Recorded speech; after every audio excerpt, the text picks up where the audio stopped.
Bismillahirrahmanirrahim. Assalamu alaikum students. We are going to start our chapter topic number 2 from chapter number 7. Hope you are all fine. All are fine और उम्मीद ये भी करती हूँ कि पढ़ते भी होंगे, लेक्चर सुनते भी होंगे और रिस्पॉन्स भी करेंगे इंशाल्लाह. शॉर्ट मैसेज सबसे पहले आपके लिए, that is roots of education are bitter but the fruit is sweet. ये है कि इसकी जब स्टार्ट करते हैं पढ़ना आपको बड़ा लगेगा, लेकिन जब इसका बड़ा वो तल्ख सा लगेगा, लेकिन जब इसका आपको फल मिलेगा तो वो इंशाल्लाह बहुत मीठा होगा. मेहनत करने का फल जो है वो मीठा होता है.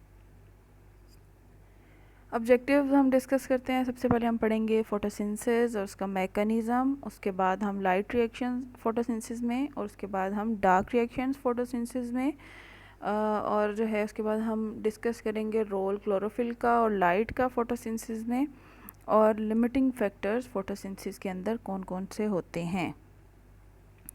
सबसे पहले फोटोसिंथेसिस क्या होता है. सिंपली फोटोसिंथेसिस जो है वो ग्लूकोज का बनना कार्बन डाइऑक्साइड से और वाटर से, सनलाइट और क्लोरोफिल की प्रेजेंस में, और इसमें oxygen as a by product use होती है, ऑब्टेन होती है. फोटोसिंथेसिस जो है वो एनाबॉलिक प्रोसेस है. मींस के एनाबॉलिक जो बिल्डिंग प्रोसेस है जिसमें कोई चीज़ का बनना, और ये एक इम्पॉर्टेंट कंपोनेंट है बायोएनर्जेटिक्स के लिविंग सिस्टम में. सबसे पहले कि ये बहुत इम्पॉर्टेंट है बायोकेमिकल पाथवे में. तकरीबन ऑल लाइफ डिपेंड करती है इस फोटोसिंथेसिस पे, बिकॉज ये कार्बन डाइऑक्साइड लेके और ऑक्सीजन रिलीज़ करती है और शुगर बनाती है. शुगर मींस के ग्लूकोज का मॉलिक्यूल, जो कि ऑल लाइफ जो है डिपेंड करती है ऑक्सीजन पे. अब ये है कि it comprises many coordinated biochemical reactions जो कि प्लांट्स में होते हैं, कुछ प्रोटिस्ट में होते हैं अल्जी में, और कुछ बैक्टीरिया में. इसका सिंपल जनरल इक्वेशन है जो कि कार्बन डाइऑक्साइड और वाटर के साथ मिलके in the presence of light and chlorophyll बना देती है ग्लूकोज और ऑक्सीजन, जिससे जो हमें सांस लेने में हेल्प आउट करता है. और उसके बाद वाटर. अब intake of water and carbon dioxide. अब वाटर और कार्बन डाइऑक्साइड है, ये रॉ मटेरियल है फोटोसिंथेसिस के. प्लांट्स जो हैं, plants have mechanism for the intake and transport of these raw materials. के कार्बन डाइऑक्साइड लेके सूरज की रोशनी में क्लोरोफिल के प्रेजेंस में, क्लोरोफिल के साथ ये बना देता है अपनी खुराक ग्लूकोज, और हमें प्रोवाइड करता है ऑक्सीजन. अब जो वाटर है वो सॉइल में प्रेजेंट होता है, रूट से एब्जॉर्ब होता है, और फिर वो ऑस्मोसिस के थ्रू वाटर के अंदर जो है वो ट्रांसपोर्ट होता है लीव में थ्रू जाइलम वेसल्स. और जो एयर है वो the air that enters the leave through tiny pores, जिसको हम स्टोमेटा कहते हैं, उनके through carbon dioxide mesophyll cells में एयर स्पेसिस से होती हुई एंटर होती है लीफ में. वहाँ से जो कार्बन डाइऑक्साइड लेता है लीफ क्लोरोफिल एब्जॉर्ब करने के बाद जो है वो थिन लेयर पानी की इसके इर्द गिर्द जो है वो यूज़ होती है मेसोफिल के सेल्स के सराउंडिंग में, और यहाँ से कार्बन डाइऑक्साइड डिफ्यूज़ हो जाती है मेसोफिल सेल्स में. और उसके बाद नेक्स्ट है इसका मैकेनिज़्म. अब वो सारा प्रोसेस तो पढ़ लिया कि प्लांट में कैसे एंटर होती है. वाटर रूट से और लीफ से कार्बन डाइऑक्साइड हवा के through stomata and air spaces in leaf cells या मेसोफिल सेल्स. और जो है वो कार्बन डाइऑक्साइड तो एयर से मिल गई, सनलाइट भी हो गई, क्लोरोफिल तो लीफ के अंदर ही प्रेजेंट होता है पिगमेंट. अब उसके बाद हम इसका मैकेनिज़्म पढ़ते हैं कि ये तो एंटर हो गई. अब इसके बाद मैकेनिज़्म कैसे. सबसे पहले फोटोसिंथेसिस है वो 2 फेजेस में होता है. नंबर 1 फर्स्ट फेज़ जो है वो है एनर्जी कैप्चर होती है जिसमें, और यूज़ होती है हाई एनर्जी मॉलिक्यूल यानी एटीपी और एनएडीपीएच. अब क्या है इस फेज़ में जो रिएक्शन होते हैं वो लाइट की प्रेजेंस में लाइट डायरेक्टली फॉल करती है, लाइट रिएक्शंस. और ये थाइलाकॉइड मेम्ब्रेन पे जब लाइट फॉल करती है वहाँ पे ये रिएक्शन टेक प्लेस होता है. और ये रिएक्शंस जो है इनको हम लाइट रिएक्शन कहते हैं. और ये थाइलाकॉइड मेम्ब्रेन, क्लोरोप्लास्ट के थाइलाकॉइड मेम्ब्रेन के ऊपर मेम्ब्रेन पे जो है वो ऑकर होता है. अब सेकंड फेज़ ये है जिसमें कार्बन डाइऑक्साइड रिड्यूस होती है और ग्लूकोज बना देता है. और इस फेज़ में जो एनर्जी है वो high the energy from high energy molecule जो ATP और NADP है, ये DPH, ये यूटिलाइज होती है इस प्रोसेस में। और जो रिएक्शन है ये डायरेक्टली लाइट में नहीं, इनको इनडायरेक्ट लाइट मिलती है, और इनको हम कहते हैं डार्क रिएक्शंस। और डार्क रिएक्शंस जो हैं वो स्ट्रोमा में होते हैं क्लोरोप्लास्ट के, जबकि लाइट रिएक्शंस जो कहाँ होते हैं, थाइलाकाइड में क्लोरोप्लास्ट के। ये ओवरऑल स्ट्रक्चर है, ये आपको थॉरली देखना है। सबसे पहले लाइट रिएक्शन, ये फर्स्ट फेज़ है, इसमें जो वाटर का मॉलिक्यूल है वो टूटता है और ऑक्सीजन में कन्वर्ट होता है। क्लोरोप्लास्ट के थाइलाकाइड मेम्ब्रेन पे डायरेक्ट सनलाइट के अंडर जो है ये प्रोसेस अकर होता है, और इसमें ATP का मॉलिक्यूल और ADP का मॉलिक्यूल एनर्जी रिलीज़ होता है। जबकि केल्विन साइकिल में वही ATP का मॉलिक्यूल और ADP का मॉलिक्यूल NADPH का जो मॉलिक्यूल है वो यूज़ होता है, और उसमें क्या होता है, कार्बन डाइऑक्साइड रिड्यूस हो जाती है और शुगर बना देती है in the by product of photosynthesis. ये था मैकेनिज़्म। आगे हम स्टार्ट करते हैं। ये एक्स्ट्रा इन्फॉर्मेशन बॉक्सेस हैं आपके बुक में ही। इसमें है कि जो स्टोमेटा वो सिर्फ 1 to 2% लीफ सरफेस कवर करता है, और ये ज़्यादा अलाउ करता है कि एयर को के पास हो सके उसमें से। और जो ऑस्मोसिस है वो मूवमेंट ऑफ वाटर है from a dilute solution to the concentrated one through a membrane. और जो निकोटिनामाइड एडेनिन डाइन्यूक्लियोटाइड भी एक कोएंजाइम है, और ये इलेक्ट्रॉन्स और हाइड्रोजन के एटम को जो है वो रिड्यूस कर देता है, इलेक्ट्रॉन का हाइड्रोजन या इलेक्ट्रॉन को लेके फिर रिड्यूस हो जाता है NADH में। और one form of this coenzyme also carries phosphate. एक तो ये NAD होगा जो कि रिड्यूस होने के बाद NADH बन जाएगा, और उसके बाद एक और कोएंजाइम है जो कि NADP है, जो रिड्यूस होके NADPH बन जाता है। उसके बाद है लाइट रिएक्शन डिस्कस करते हैं। लाइट रिएक्शन, इसकी जो होल सीरीज़ हैं, जितने इवेंट्स हैं लाइट रिएक्शंस के, इसको हम जी स्कीम कहते हैं। वैसे तो इसकी शेप N की है आपके बुक में, पेज नंबर 122 पे दी हुई है, लेकिन इसको थोड़ा सा टेढ़ा करके देखें तो ये जी स्कीम, जी शेप का फ्लो चार्ट है। इसमें क्या होता है कि जब क्लोरोफिल का मॉलिक्यूल लाइट एब्जॉर्ब करता है, और जो इसका जो एनर्जी लेवल है वो इंक्रीज़ हो जाता है, और इलेक्ट्रॉन जो हैं वो एमिट होते हैं, तो उसके बाद क्या होता है, इलेक्ट्रॉन्स पास होते हैं इलेक्ट्रॉन ट्रांसपोर्ट चेन में। सबसे पहले जब लाइट एब्जॉर्ब होती है तो एनर्जी रिलीज़ होती है, इलेक्ट्रॉन एमिट होते हैं। इलेक्ट्रॉन्स एमिट होने के बाद जो है वो ट्रांसपोर्ट चेन में एंटर होते हैं और बना देते हैं ATP। और उसके बाद लाइट जो है वो ब्रेक करती है, आल्सो ब्रेक्स वाटर मॉलिक्यूल, जिसको हम कहते हैं फोटोलाइसिस, और ये ऑक्सीजन रिलीज़ होती है। अब जो हाइड्रोजन एटम पानी के टूटने से मिले, वो जो वाटर एटम्स ऑफ वाटर वो give electrons to chlorophyll and become ions. क्या होता है कि जो लाइट है, लाइट वो तोड़ देती है पानी का मॉलिक्यूल, और ऑक्सीजन रिलीज़ होती है। उसके बाद जो हाइड्रोजन एटम है जो पानी के टूटने से बना, वो electrons give electrons to chlorophyll, और उसके बाद वो आयन बना देते हैं। और नंबर 4 पे ये इसके 4 पॉइंट्स हैं जो कि आपको थॉरली याद करने हैं, इंपॉर्टेंट है, लाइट रिएक्शन भी और डार्क रिएक्शन भी। अब नंबर 4 है, जो इलेक्ट्रॉन है क्लोरोफिल के इलेक्ट्रॉन्स होते हैं। अब जो सब नंबर 1 पे जो है वो इलेक्ट्रॉन एमिट होते हैं लाइट एब्जॉर्ब करने के बाद। नंबर 2 पे इलेक्ट्रॉन जो है वो इलेक्ट्रॉन ट्रांसपोर्ट चेन में एंटर होते हैं, और उसके बाद वो ATP बना देते हैं। नंबर 3 पे ब्रेकडाउन होती है लाइट की वजह से वाटर मॉलिक्यूल की, और जो हाइड्रोजन एटम है वो इलेक्ट्रॉन प्रोवाइड करते हैं क्लोरोफिल को, और जो वहाँ पे प्रोवाइड करने के बाद वो आयंस बन जाते हैं। नंबर 3 पे आयंस बन जाते हैं। नंबर 4 पे जो है इलेक्ट्रॉन्स क्लोरोफिल के ATP के बनने के बाद after the production of ATP and the hydrogen ions of water, ये यूज़ होते हैं रिड्यूस करने के लिए NADP, और वो कन्वर्ट कर देते हैं NADPH। ये था लाइट रिएक्शन, इसके 4 जो है मेजर जो हैं वो स्टेप्स हैं।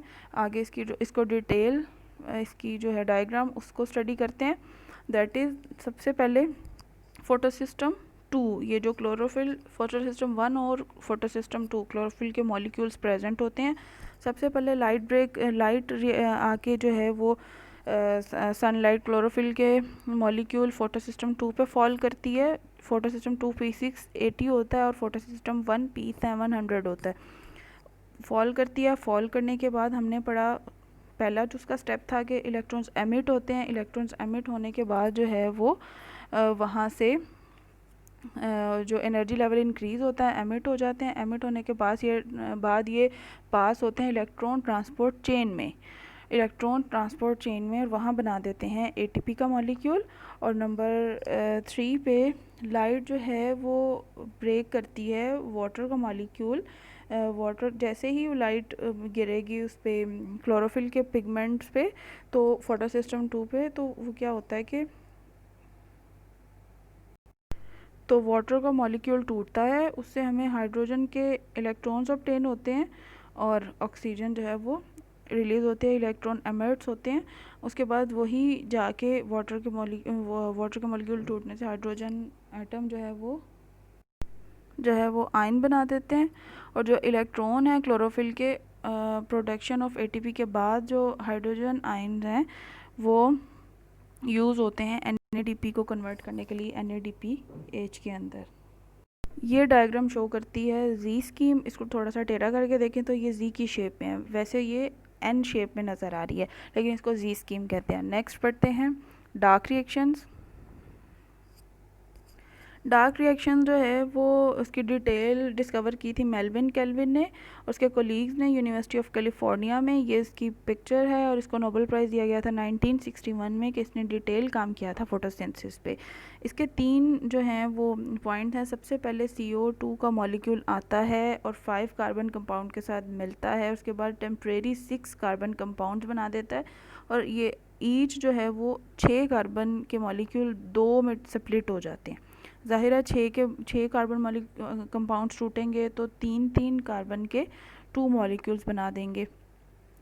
अब जो 3 कार्बन कंपाउंड्स हैं वो रिड्यूस होते हैं 3 कार्बन कार्बोहाइड्रेट में और वो वहाँ से ATP यूज़ होता है। ATP के बाद जो हाइड्रोजन है वो NADPH में कन्वर्ट हो जाता है, रिड्यूस हो जाता है। उसके बाद जो 3 कार्बन कार्बोहाइड्रेट्स है वो यूज़ किया जाता है मैन्युफैक्चर फॉर ग्लूकोज। अब जो 3 कार्बन कार्बोहाइड्रेट मिला उसको वो दोबारा से रीजनरेट करता है ओरिजिनल 5 कार्बन कंपाउंड को और वो आगे फर्दर जो ATP यूटिलाइज़ करता है और नेक्स्ट में वो ये साइकिल अगेन जो है वो चलता है। इसका जो है डिटेल वो साइकिल डिस्कस करते हैं। सबसे पहले जो है वो CO2 का मॉलिक्यूल आता है। CO2 का मॉलिक्यूल एंटर हो रहा है साइकिल में। सबसे पहला स्टेप है कार्बन फिक्सेशन। इसमें आपको नज़र आ रहा होगा कि 3 मॉलिक्यूल्स हैं 6 कार्बन एटम्स के। कार्बन फिक्सेशन उसके बाद ये कन्वर्ट हो जाते हैं 6 मॉलिक्यूल्स 3 कार्बन एटम के, यानी कि 6 वाले 2 मॉलिक्यूल्स में टूटते हैं। एक मॉलिक्यूल जो 6 मॉलिक्यूल्स में टूटते हैं, एक मॉलिक्यूल के अंदर 3 कार्बन हैं और उसके बाद ATP और NADPH एंटर होता है। उसके बाद रिड्यूस कर देता है इसकी रिडक्शन कर देता है 3 कार्बन से। फर्दर जो है वो शुगर हमें मिलती है, ग्लूकोज ऑब्टेन होता है और ग्लूकोज ऑब्टेन होने के बाद जो है वो एक मॉलिक्यूल तो ग्लूकोज में कन्वर्ट हो गया। उसके बाद हमारे पास बचे 5 कार्बन के मॉलिक्यूल्स। अभी 5 कार्बन के मॉलिक्यूल्स जो है वो दोबारा से रीजनरेट होते हैं और ये बना देते हैं दोबारा से 5 कार्बन के मॉलिक्यूल्स और वो दोबारा जो CO2 के साथ मिलके अगेन ये कार्बन केल्विन साइकिल स्टार्ट हो जाता है। इसके 3 फेजेस हैं, कार्बन फिक्सेशन, नंबर 2 रिडक्शन जिसमें रिड्यूस होते हैं मॉलिक्यूल, 3 शुगर एक निकलती है, उसके बाद अगेन जो है रीजनरेट होता है और इस प्रोसेस में भी इसको ATP रिक्वायर्ड होता है। उसके बाद है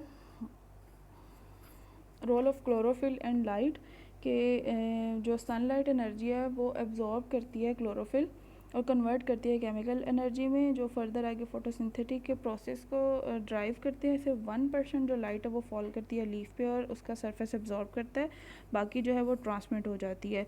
अब जो लाइट रेज है डिफरेंट वेवलेंथ्स की वो only differently absorb by photosynthetic pigments. Different pigments different light absorb करते हैं। जो ब्लू और रेड लाइट है वो होती है फोटोसिंथेसिस के लिए, वो क्लोरोफिल एब्जॉर्ब करता है। अब जो फोटोसिंथेटिक पिगमेंट्स होते हैं क्लोरोफिल के अंदर जो लाइट एब्जॉर्ब करते हैं ये क्लस्टर की फॉर्म में होते हैं। जो हमने फोटोसिस्टम पीछे डिस्कस किए हैं ये वो हैं क्लोरोफिल के अंदर फोटोसिंथेटिक पिगमेंट्स क्लस्टर्स, ये लाइट कैप्चर करते हैं, जो इनको हम कहते हैं फोटोसिस्टम्स। थाइलाकॉइड मेम्ब्रेन में प्रेजेंट होते हैं क्लोरोप्लास्ट की और क्लोरोफिल A जो मेन फोटोसिंथेटिक पिगमेंट है और अदर जो है उनको हम एक्सेसरी पिगमेंट कहते हैं। और इसके अंदर जो एक्सेसरी पिगमेंट्स हैं उनके अंदर क्लोरोफिल बी, कैरोटिनॉइड्स और ज़ेनथोफिल other than chlorophyll A present होते हैं। अब जो क्लोरोफिल्स हैं वो मेनली अब्जॉर्ब करते हैं ब्लू और रेड लाइट, और फोटोसिंथेसिस में भी फोटोसिंथेसिस होती भी ब्लू और रेड लाइट वेवलेंथ को अब्जॉर्ब करने के बाद है।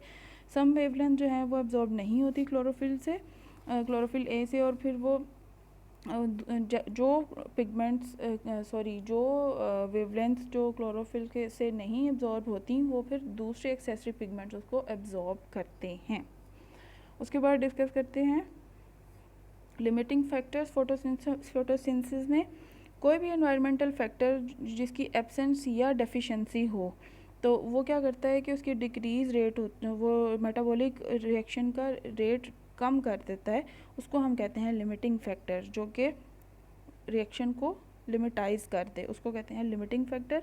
बहुत से ऐसे फैक्टर हैं जिसमें लाइट इंटेंसिटी है, टेम्परेचर है, कंसंट्रेशन है कार्बन डाइऑक्साइड की, पानी की अवेलेबिलिटी है, ये एज एक्ट करते हैं limiting factors. Effect of light और इंटेंसिटी डिस्कस करते हैं, और temperature. Rate of photosynthesis varies with light intensity. अगर तो लाइट डिक्रीज़ होगी तो लाइट की इंटेंसिटी डिक्रीज़ होगी तो क्या होगा कि फोटोसिंथेसिस भी डिक्रीज़ होगा, और जैसे ही लाइट की इंटेंसिटी ज़्यादा होगी तो फोटोसिंथेसिस का रेट भी ज़्यादा होगा। और however at much higher light intensity the rate of photosynthesis become constant. बहुत ज़्यादा लाइट इंटेंसिटी हो गई तो फोटोसिंथेसिस का रेट कांस्टेंट हो जाएगा। फोटोसिंथेसिस जब डिक्रीज़ होती है तो टेम्परेचर के डिक्रीज़ होने की वजह से फोटोसिंथेसिस भी डिक्रीज़ हो जाती है। अब जो टेम्परेचर ज़्यादा होगा एक लिमिट तक, तब तक फोटोसिंथेसिस इंक्रीज़ होगी। अगर लाइट इंटेंसिटी लो है लेकिन टेम्परेचर ज़्यादा है तो फोटोसिंथेसिस के रेट पे कम असर पड़ेगा। इसके बाद कार्बन डाइऑक्साइड का इफेक्ट पड़ते हैं, इसकी कंसंट्रेशन। अगर कार्बन डाइऑक्साइड कंसंट्रेशन बढ़ेगी तो फोटोसिंथेसिस भी बढ़ेगी, लेकिन एक ख़ास हद तक। अगर कार्बन डाइऑक्साइड कंसंट्रेशन एक सर्टेन लेवल से ज़्यादा हो जाएगी तो स्टोमेटा बंद हो जाएंगे, और उसकी वजह से जो है वो फोटोसिंथेसिस का रेट जो है वो डिक्रीज़ हो जाएगा। Thank you so much students. Now अब नेक्स्ट चैप्टर में मिलते हैं, लेकिन आपकी असाइनमेंट स्टिल मुझ तक नहीं पहुंची।